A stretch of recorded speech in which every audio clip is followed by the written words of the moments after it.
अब जितने भक्त पहले बने हैं प्रसाद के आकर्षण से ही बने हैं।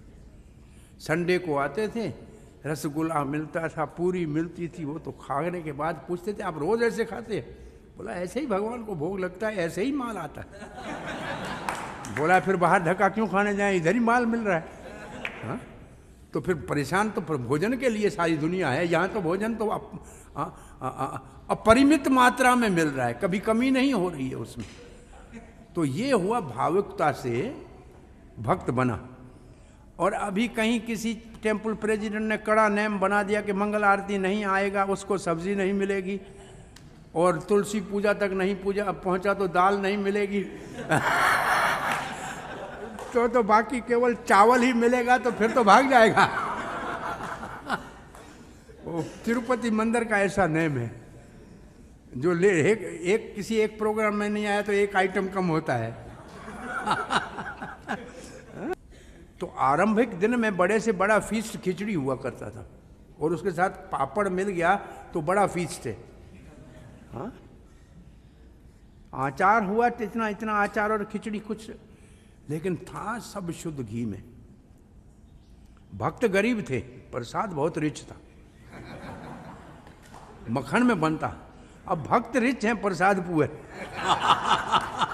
पूरी दुनिया का ये हाल है, पूरी दुनिया का ये हाल है। उस वक्त में शुद्ध घी, क्रीम, बटर और कुछ नहीं था। कोई आयल तेल तो कोई सोचता ही नहीं था कि कभी होगा भी। उन्होंने भगवान का भोग के लिए कहाँ से आएगा, जरूरत नहीं है उसकी। तो ऐसे प्रसाद स्वादिष्ट। एक पहले भक्त प्रसाद बेचने के लिए दो चीज़ें पहले भक्तों ने सीखी। एक तो बेसन का लड्डू बनाना सीखा, और दूसरा एक ऐसा लड्डू बनाया उसका कोई नाम नहीं था भाई, तो उसका नाम रखा सिंपली वंडरफुल। हाँ, बस केवल अद्भुत। वो क्या करते थे, पाउडर मिल्क के अंदर मक्खन डालते थे, पिघला के मक्खन डाला, और पाउडर दूध और पाउडर चीनी डाला, अंदर एक दो किशमिश डाल दी, बस ये सिंपली मुंह में रखो तो गल जाए। वो दुकानों में बेचने के लिए रखा। मार्केट में चल पड़ा, तो बोला इंग्रेडिएंट लिखो। तो इंग्रेडिएंट लिखा, भाई इतना चीनी डाली, इतना। बोला हम बनाते हैं, इसमें टेस्ट नहीं है, तुम बनाते हो टेस्ट है। बोला ये प्रसाद है, भगवान को भोग लगता है, इसमें एक इंग्रेडिएंट ऐड होता है, वो अगर हम लिखेंगे तो तुम विश्वास नहीं करोगे और तुम ऐसे कर भी नहीं सकते। बोला क्या? बोला भगवान की लाड़ लगती है इसमें।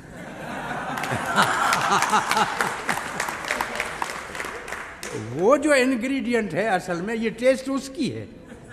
भगवान जो भोग लगाते हैं ना, वो एक इंग्रेडिएंट उसमें ऐड होता है। अब उसको हम लिखेंगे तो तुम मानोगे नहीं कि, और कोई खाए लेगा ही नहीं।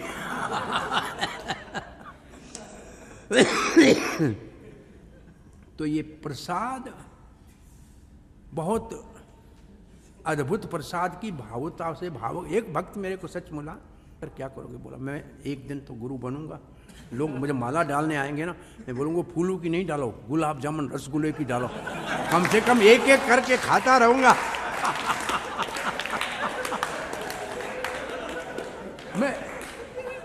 मैं सच बोल रहा हूँ, उसने ऐसे कहा मुझे।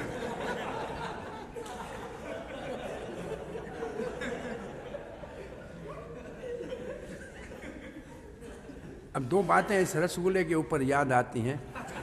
और सोहत्र स्वामी अभी नहीं रहे, जब ब्रह्मचारी थे संकीर्तन के, तो सुबह जप कर रहे थे मंदिर में। तो बालकृष्ण महाराज वो इंचार्ज वहाँ के थे, तो घूमते आए। बोला माला में जप कर रहे हो, तुम्हारी संख्या नहीं है, गिनते कैसे हो भाई? कितने जप हो, गिनो कैसे? बोला आगे देखो, ये प्याले में गुलाब जामुन रखे हैं, एक माला पूरी होती है, एक खाता हूं।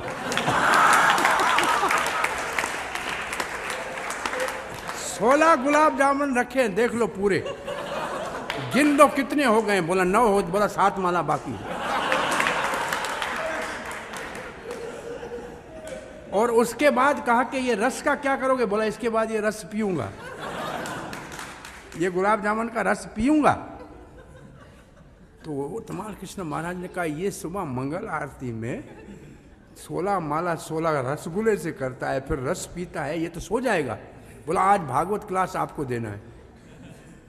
तो सोहत्रा महाराज बैठे क्लास देने, तो तमाल कृष्ण महाराज कहते हैं इतनी अद्भुत क्लास दी तो लगता है कि गुलाब जामुन खा के मीठी क्लास हो जाती है। बड़ा रसीली क्लास थी। वो प्रभुपाद जी 2 बार कुंभ मेले में गए थे, एक अर्ध कुंभ में, एक पूर्ण कुंभ में।